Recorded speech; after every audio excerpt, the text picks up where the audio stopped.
हाय, मेरा नाम है आशीष। आप देख रहे हैं दी लैंड टॉप। वापस शुरू हो गया है हमारा प्रोग्राम सोशलिस्ट। नया हफ्ता है, नई नई बातें करेंगे, लेकिन उसके पहले एक पुरानी गलती की माफी तो मांग लें। शुक्रवार को हमने आपको एक ड्रिल दिखाई थी और बताया था कि ये वीडियो है रामगढ़ का और रामगढ़ पड़ता है उत्तराखंड में। ये हमने कहा था, ये गलत था। वो रामगढ़ दरअसल में है झारखंड में। अब कहने को मैं आपसे ये कह सकता हूं कि मैं तो देश के राज्यों में कोई अंतर ही नहीं समझता, मेरे लिए वही झारखंड है, वही उत्तराखंड, लेकिन मुझे पता है आप ऐसी बातों पे मुझे दौड़ा लेंगे। इसलिए मैं कहता हूं सॉरी, मुझसे गलती हो गई, मेरा मुंह निकल गई, मेरी जबान टूट गई यार। गलतियों की माफियां मांगते रहना चाहिए, वरना होता यह है कि आदमी 2000 के नोट में चिप लगाने लगता है। इस सबसे आगे बढ़ते हैं, जानते हैं सोशल मीडिया पर आज दिन भर क्या चला। अब ठीक है, नहीं है नीतीश कुमार बीजेपी के बाद, अब की बार नीतीश कुमार पर डिसलाइक की मार। बीजेपी में एंटी सोशल मामला, बीजेपी आईटी सेल पर सुब्रमण्यम स्वामी ने सवाल खड़े कर दिए। अमिताभ बच्चन के एक ट्वीट ने सोशल मीडिया पर चाय गिरा दी। और पिक ऑफ द डे में दिखाएंगे एक आदमी की बवाली कार पार्किंग। लेकिन उस सबसे पहले सोशल मीडिया के आज के दिन के मुख्य समाचार। बाबा रामदेव ने कल ट्विटर पर शेयर की थी एक फोटो। आज तक लोग तलाश रहे हैं दो बातें, एक तो ये बावड़ी राजस्थान में है कहां, दूसरा ये कि ये नीचे कौन पड़ा है। वैसे कुछ लोगों ने इसे गिरी हुई जीडीपी भी बता डाला। कंगना रनौत और संजय राउत के बीच की बहस नए नए रूप ले रही है। और एक हम थे जो कह रहे थे ये तो बस ट्विटर की बहस है। कंगना को वाई सिक्योरिटी मिलने की बात आई। संजय राउत ने एक ट्वीट करके एक्ट्रेस की बात को मुंबा देवी के मान सम्मान से जोड़ दिया। लोगों ने कहा मुंबा देवी का तो किसी ने नाम तक नहीं लिया था। शेष कंगना ने एक वीडियो भी डाला, दावा किया कि उनके मणिकर्णिका फिल्म्स के ऑफिस में बीएमसी वाले आए थे, कह गए हैं कि कल ऑफिस तोड़ा जाएगा। ट्विटर पर चला एक ट्रेंड, बिहार रिजेक्ट्स नीतीश। चलाया तो आरजेडी ने था, लेकिन नीतीश कुमार की समस्या थी यूट्यूब में छुपी, यूट्यूब के डिसलाइक्स में छुपी। हालांकि परेशान तो अभी भी नरेंद्र मोदी या बीजेपी वाले भी होंगे डिसलाइक से, क्योंकि आज प्रधानमंत्री एनईपी पे बात कर रहे थे राज्यों के राज्यपालों से। एनईपी वाले वीडियो पे जम के डिसलाइक्स आए और छात्रों ने मजे भी लिए कि मैं एसएससी लंदन से, मैं एनटीपीसी फ्रांस से डिसलाइक कर रहा हूं। 2170 करोड़ रुपए बचाने के लिए एसबीआई अपने 30,000 एम्प्लॉइज को वीआरएस दे रही है। इस बात पे भी प्रधानमंत्री के वीडियो पे कमेंट्स आए। लेकिन हम तो बात कर रहे थे बिहार की। नीतीश कुमार वर्चुअल बोले और जिन चैनलों पे बोले, मतलब जिन चैनलों ने उनका लाइव वीडियो दिखाया, वहां भी जम के डिसलाइक्स आए और छात्रों ने उन्हें खूब खरी खोटी सुनाई।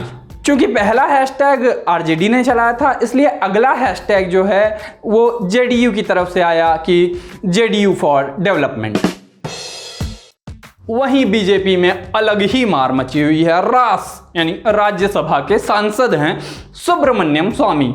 अब वो कांग्रेस के नेताओं के खिलाफ बोलते रहते हैं तो कांग्रेस वालों को रास नहीं आते, लेकिन बीजेपी की नीतियों या बीजेपी के नेताओं पे भी कभी कभी बोलते रहते हैं, इसलिए उन्हें भी रास नहीं आते। आज उन्होंने एक ट्वीट किया और बीजेपी के आईटी सेल के लिए कुछ कहा। क्या कहा वो बताते हैं। बीजेपी आईटी सेल धूर्तता पर उतर आया है। इसके कुछ सदस्य फर्जी आईडी बनाकर मुझ पर व्यक्तिगत हमले कर रहे हैं। अगर मेरे फॉलोअर भी बदले में किसी पर व्यक्तिगत हमला करें तो मैं इसका जिम्मेदार नहीं होऊंगा। मैं वैसे ही इसके लिए जिम्मेदार नहीं ठहराया जा सकता, जैसे बीजेपी को आईटी सेल की धूर्तता के लिए जिम्मेदार नहीं माना जा सकता। एक और ट्वीट में सीधे से अमित मालवीय पर इन्होंने कुछ कहा। अमित मालवीय आपको पता है बीजेपी के आईटी सेल के मुखिया हैं, बड़े ताकतवर हैं बीजेपी में। देश में तुर्की के बॉट्स, इसको फेमस करने में बड़ा योगदान रहा है अमित मालवीय का। तो उनके लिए स्वामी ने क्या लिखा वो बताते हैं। लिखा कि एक मालवीय कैरेक्टर गंदगी और दंगे फैला रहा है। हम मर्यादा पुरुषोत्तम की पार्टी के हैं, ना कि रावण और दुशासन की पार्टी के। नीट और जेईई के मामले में इन्होंने सरकार को धर के कोसा था। छात्रों ने तो निशंक और स्वामी का पैरेलल तक खड़ा कर दिया था। अर्थव्यवस्था के मुद्दे पर भी ये निर्मला सीतारमण को अक्सर कोसते हैं, सरकार को भी अक्सर वो सवालों के घेरे में लेते हैं। हाल ही में जब एक्ट ऑफ गॉड वाली बात चली थी, तब भी इन्होंने निर्मला सीतारमण पर कुछ सवाल उठाए थे।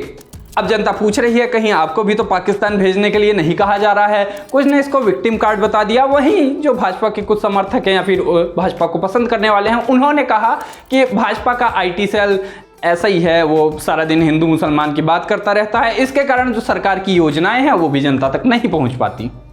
देखना है ये मामला कहां तक जाता है। दोनों भाजपा के हैं।